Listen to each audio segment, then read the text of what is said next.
Hello everyone, good morning. সকলোকে স্বাগতম জনাইছো মোৰ চেনেল দীপিকা হেজিয়া পৃথিৱীৰ আনকি ব্লগলে।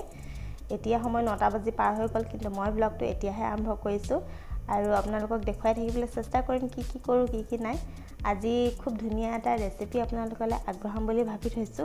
গতিকে ভিডিওটো চাই থাকিব আৰু শেষত মন্তব্য কৰিবলৈ কিন্তু একেবাৰে নাপাহৰিব যে আপোনালোকৰ ভিডিওটো চাই কেনে লাগিল। মই ভিডিওটো এনেদৰে আৰম্ভ কৰিছো মানে বহি আছো এয়া অকণমান ৰ'দ পৰিছে গতিকে ৰ'দতে অকণমান বহিছো 5 মিনিট মান সময় বহিম বেছি নহয় অৱশ্যে কামো ঢেৰ আছে আৰু আজি যাব লাগিব ভণ্টিৰ থেৰাপি ল'বলৈ হয়তো আৰু 2-3 দিন মান ল'ব লাগিব গতিকে যাম কিন্তু তাৰ কাৰণে কামখিনিও কৰিব লাগিব ভিডিওটো মই এনেদৰে আৰম্ভ কৰি দিছো আপোনালোকে চাই থাকিব আৰু আপোনালোকক পুনৰ লগ পাই থাকিম আৰু ৰাতিপুৱা এয়া খাবলৈ লৈছো চাহৰ লগত দেখিছে ব্ৰেডটো ডিমৰ লগত ভজা গতিকে খাই লৈছো হেল্ল' গাইজ এতিয়া সময় 12টা বাজিবলৈ হ'ল 11:30 বাজি গৈছে আৰু মই গা পা ধুই আজৰি হৈ আহিছো মানুহ এজনে কাম কৰি আছে তেওঁক চাহটা দিলো দি মেলি আজৰি হৈ এতিয়া মই এয়া চুলিখিনি টুকাই নাই টুকিমহে গতিকে আপোনালোকক পুনৰ লগ পাই আছো ভিডিওটো চাই থাকিব একেবাৰে ওলাই মেলি ললো এতিয়া যাওঁ থেৰাপি পটককৈ লৈ আহোঁগৈ ভণ্টিৰ দেৰি হৈছে ওলালো একো নাই এনেই চিম্পলকৈ ওলালো গতিকে গৈ আহোঁ আপোনালোকে ভিডিওটো চাই থাকিব আৰু ঠিক থেৰাপি লৈ অহাৰ পিছতে বাহিৰে এয়া শাক ছিঙিবলৈ আহিছোঁ ভণ্টিয়েহে শাক ছিঙিছে দেখিছে আমাৰ বাৰীৰ লাই শাক অকণমান ডাঙৰ হৈছে দেখিও ভাল লাগে আচলতে খোৱাতকৈ দেখিয়ে বেছি ভাল লাগে তাইক দেখাব গৈছোঁ তাই নেদেখুৱাই তথাপিতো দেখুৱাইছে আৰু তাই ছিঙি আছে লগতে ময়ো ছিঙিবলৈ গৈছোঁ তাই যদি 10ডাল ছিঙে মই অকল এডাল বা দুডালহে ছিঙিম এয়া দেখুৱাইছোঁ লগতে আপোনালোকক দেখুৱাইছোঁ এইখিনি মূলাখিনি চব আমাৰ কুকুৰাই খুচৰি চেচ কৰি পেলালে দেখিছেনে এয়া মূলা ডাঙৰ হৈছে আৰু লগতে দেখাইছোঁ এইখিনি মৰিচা শাকো ঠাৰি খাব পৰা হৈ গ'ল ডাঙৰহে হৈ গ'ল বেছি এইবিলাক খুতৰা এইবোৰ কিবা শাক আছে আৰু লগতে এইজোপা দেখাইছোঁ জাতিলাও হৈছে বগাইছে আৰু জাতিলাওজোপা যথেষ্টখিনি হৈছে দেখিবলৈ খুব ধুনীয়া হৈছে গছজোপা আৰু তাইক কৈছোঁ এয়া দেখাবৰ কাৰণে ছিঙিলে লাই শাক এয়াই বনাম এতিয়া মানে এইখিনি বেছি হেৰি না বালি নাই ন পটাপট ধুই দিব পাৰি পটাপট হৈ যায় গতিকে আৰু তাই শাক খাই বিৰাট ভাল পায় সেইকাৰণে লাই শাক আহিয়ে ছিঙিছে এয়া দেখিছে আৰু ভাত খালোঁ এয়া ভাত লাই শাক ভাজি দেখুৱাইছিলোঁ দাইল লগতে সৰু মাছ মোৱা মাছ আনিছিলোঁ সেই মোৱা মাছৰ ভাজি আৰু এটা ডাঙৰ মাছো লগতে অকণমান পালেং শাকৰ চালাড বনাইছিলে আৰু মই এতিয়া আপোনালোকৰ কাৰণে লৈ আহিছোঁ ৰেচিপিটো হৈছে মোৱা মাছৰ লগত সৰিয়হৰ জোল তাৰ কাৰণে মই লৈ লৈছোঁ এয়া মোৱা মাছ দেখিছে বাছি লোৱা হৈছে তাৰপিছতে লৈছোঁ এটা ডাঙৰ চাইজৰ পিঁয়াজ আৰু জলকীয়াখিনি এনেকৈ ফালি লৈছোঁ অকল পিঁয়াজখিনি এনেকৈ কাটি ল'লেই হৈ গ'ল তাৰপিছত লৈছোঁ পিঁয়াজ পাতৰ এয়া ডাঙৰকৈ এনেকৈ কাটি লৈছোঁ ইমানটো জোখত কাটিলেই হৈ যাব লগতে লৈছোঁ এইখিনি সৰিয়হ আৰু নহৰু আদা একেলগে পিচি লোৱা সৰিয়হখিনি মই আধা ঘণ্টামান সময় তিয়াই থৈছিলোঁ তাৰপিছতে এইখিনি পিচি লৈছোঁ লগতে লৈছোঁ বইল আলু দেখিছে এইখিনি বইল আলু পানীতে থৈ দিছোঁ পাছত এইখিনি মই পিটিকি ল'ম তাৰ কাৰণে প্ৰথমে মই কেৰাহীখনত তেল গৰম কৰি ল'ব লাগিব তেল আপোনালোকে অকণমান নিজৰ সোৱাদ অনুযায়ী দিব মানে অকণমান বেছি দিলে বেছি ভাল লাগিব মই এয়া দিছোঁ প্ৰথমে মাছখিনি ভাজি ল'ব লাগিব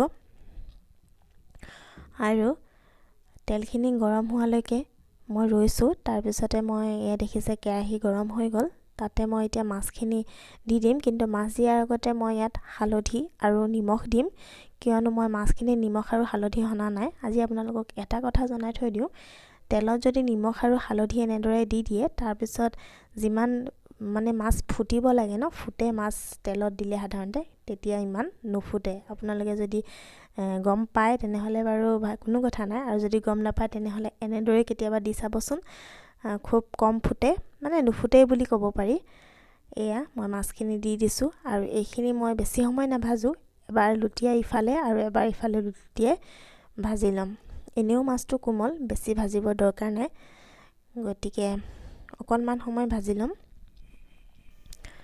আৰু মাছখিনি এয়া মই এক লুটি মাৰি দিলোঁ আৰু এতিয়া গোটেইখিনি আকৌ এবাৰ লুটিয়াই দিলোঁ। অকণমান ৰঙচুৱা হৈছে, খুব বেছিকৈ কাৰাকৈ নাভাজোঁ। বেছি কাৰা হৈ গ'লে সৰিয়হৰ জোলৰ লগত খাবলৈ খুব ভাল নালাগে। গতিকে মাছখিনি মোৰ হৈ গ'ল। মই ডিপ ফ্ৰাই কৰা নাই, একেবাৰে দেখিছে, আৰু গেছটো একেবাৰে ল' ফ্লেমত থৈ ভাজিলোঁ। তাৰপিছত মই মাছখিনি কাঢ়ি ল'ম। গোটেইখিনি কাঢ়ি ল'ম মানে এইখন কেৰাহীতে বনাম আকৌ, সেইকাৰণে কাঢ়ি লৈছোঁ মাছখিনি। তাৰপিছত সেই একেখন কেৰাহীতে মই তেল অলপমান দি ল'লোঁ, দেখিছে, আৰু লগতে এতিয়া মই তেলখিনি গৰম হোৱাৰ পিছত পিঁয়াজ আৰু জলকীয়াখিনি দি দিলোঁ। এইখিনি মই অকণমান সময় 1 মিনিটমান সময় ল' ফ্লেমত ভাজিম। এয়া অকণমান বেছি ৰঙচুৱা হোৱা নাই। তাৰপিছতহে মই এয়া পিঁয়াজৰ পাতখিনি দি দিছোঁ। পিঁয়াজৰ পাত আৰু পিঁয়াজৰ নলা বুলিও কয় বহুতে, গতিকে সেইখিনি দি দিছোঁ। আৰু এইখিনি সময় মই আধা মিনিটমান সময় এইখিনি ভাজিম। তাৰপিছতে মই ইয়াত দি দিছোঁ হালধি, আৰু লগতে দিম এয়া অকণমান জ্বলা জলকীয়া গুড়ি। জলকীয়া দিছোঁ, সেইকাৰণে বহুত বেছি জলকীয়া গুড়িও নাই দিয়া। আৰু ইয়াত মই কোনো ধৰণৰ মছলা ব্যৱহাৰ নকৰোঁ। এইখিনি মই 1 মিনিটমান সময় আকৌ ল' ফ্লেমত ভাজি লোৱাৰ পিছতে মই ইয়াত সৰিয়হ আৰু যিখিনি নহৰু আদা পিচি লৈছিলোঁ একেলগে, সেইখিনি দি দিলোঁ। এইখিনি দিয়াৰ পিছত অৱশ্যে মই কমেও 2 মিনিটমান সময় ল' ফ্লেমত ভাজিম, মানে সৰিয়হৰ গোন্ধটো ওলাব লাগিব আৰু পানীখিনি শুকাবলৈ দিম। এতিয়া মই লগতে দি দিছোঁ নিমখ মই সৰিয়হখিনি দিয়াৰ পিছতহে দিছোঁ, কাৰণ এতিয়া মই জোখমতে নিমখখিনি দিব পাৰিম। আৰু দেখিছে 2 মিনিটমান সময় ল' ফ্লেমত ভাজি লোৱাৰ পিছতে মোৰ সেইখিনি ইমানখিনি শুকাই গ'ল। আৰু মই আলুখিনি এনেদৰে পিটিকি ল'লোঁ, মানে বহুত বেছি পিটিকা নাই, অকণমান গোটা গোটাকৈ থৈছোঁ, একেবাৰে আলু পিটিকাৰ নিচিনা নাই বনোৱা। এইখিনি মই অকণমান সময় ভাজিম, 2 মিনিটমান সময় ভাজিলেই হৈ যাব। এয়া দেখিছে, অকণমান সময় মাজে মাজে লৰাই থকাৰ পিছত এইখিনি মোৰ এনেধৰণৰ হ'ল। এতিয়া মই ইয়াতে গৰম পানী দি দিব পাৰিম। এয়া দেখিছে গৰম পানী দি দিছোঁ। আপোনালোকে নিজৰ মানে কিমানখিনি লাগে সেয়া দিব। মই প্ৰায় 1.5 গিলাচ 2 গিলাচৰ ওচৰা-ওচৰি দিছোঁ। আৰু এইখিনি মই 10 মিনিটমান সময় উতলিবলৈ দিছিলোঁ হাই ফ্লেম কৰি পেলাই। আৰু দেখিছে এইখিনি মোৰ এনেধৰণৰ হ'ল। ইয়াতে মই এতিয়া মাছখিনি যি আছিলে সেই মাছখিনি দি দিছোঁ। মানে বেছি লৰাব নোৱাৰিম ন, মাছ ভাঙি যাব, গতিকে ওপৰতে দিছোঁ আৰু আকৌ 5 মিনিটমান সময় ল' ফ্লেমত উতলিবলৈ দিম। আৰু দেখিছে অকণমান কমি গ'ল এয়া তৰকাৰী, আৰু মোৰ এইখিনি হৈয়ে গ'ল বুলি ক'ব পাৰি, কাৰণ এইখিনি গোটেইখিনি আলু চালু বইল হৈয়ে আছিলে। গতিকে এয়া খাবৰ কাৰণে ৰেডি হৈ গ'ল মোৰ সৰিয়হৰ লগত মোৱা মাছৰ জোল। আপোনালোকে কোনে কোনে এনেদৰে বনাই খাইছে মোক জনাবচোন, আৰু যদি বনাই খোৱা নাই তেনেহ'লে এবাৰ বনাই খাই চাব আৰু মোক কমেণ্ট কৰি জনাব যে কেনেকুৱা লাগিল। আমিতো খালোঁ, বিৰাটেই ভাল লাগিলে। আশা কৰোঁ আপোনালোকেও ভাল পাব। হেল্ল' এভৰিৱান, এতিয়া মই আজিৰ ব্লগটো সামৰিম বুলি ভাবিছোঁ।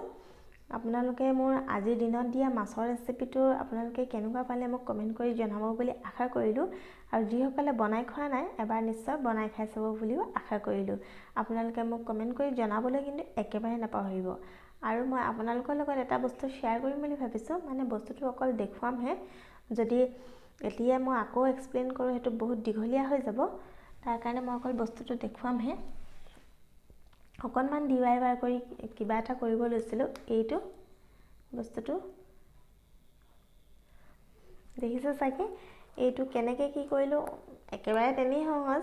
আৰু এনেকুৱা দুটা বনালোঁ, আৰু বেলেগ এটা আছে সেইটো দেখুৱাম আজি নহয়, মানে নেক্সট ব্লগত মই দেখুৱাম কেনেকৈ কৰিলোঁ, ভিডিঅ' কৰা আছে। গতিকে আপোনালোকে চাই থাকিব। এইটো সজাব পৰা খুব ধুনীয়াকৈ, মানে সহজে বনাই আৰু সজাব পৰা এটা বস্তু বনাইছোঁ। গতিকে তেনেই চিম্পল হয় আৰু আপোনালোকৰ লগত শ্বেয়াৰ কৰিলোঁ। তাৰপিছত গতিকে আজিৰ ব্লগটো মই ইমানতে সামৰিম বুলি ভাবিছোঁ। আপোনালোকে যদি মোৰ আজিৰ ভিডিঅ'টো চাই ভাল পালে তেনেহ'লে প্লিজ এটা লাইক কৰি দিব আৰু কমেণ্ট কৰি জনাব যে আপোনালোকৰ কেনেকুৱা লাগিল। লগতে মোৰ চেনেলটো যদি এতিয়ালৈকে ছাবস্ক্ৰাইবো কৰা নাই তেনেহ'লে প্লিজ ছাবস্ক্ৰাইব কৰি ল'ব আৰু মোক অকণমান আগবাঢ়ি যোৱাত সহায় কৰিব। লগতে এটা ঘণ্টা বটন আছে, সেইটো টিংকৈ দবাই দিব যাতে মোৰ আহিবলগীয়া নতুন ভিডিঅ'সমূহৰ ন'টিফিকেশ্যনসমূহ আপোনালোকে পাই থাকে। লগতে অকণমান শ্বেয়াৰো কৰিবলৈ নাপাহৰিব। আৰু পুনৰ আপোনালোকক লগ পাম এটা নতুন ভিডিঅ'ত। আপোনালোকে ভিডিঅ'টো সম্পূৰ্ণকৈ চোৱাৰ বাবে আপোনালোক সকলোকে জনাইছোঁ বহুত বহুত ধন্যবাদ। আকৌ পুনৰ লগ পাম, তেতিয়ালৈ আহিছোঁ। Good night, bye bye.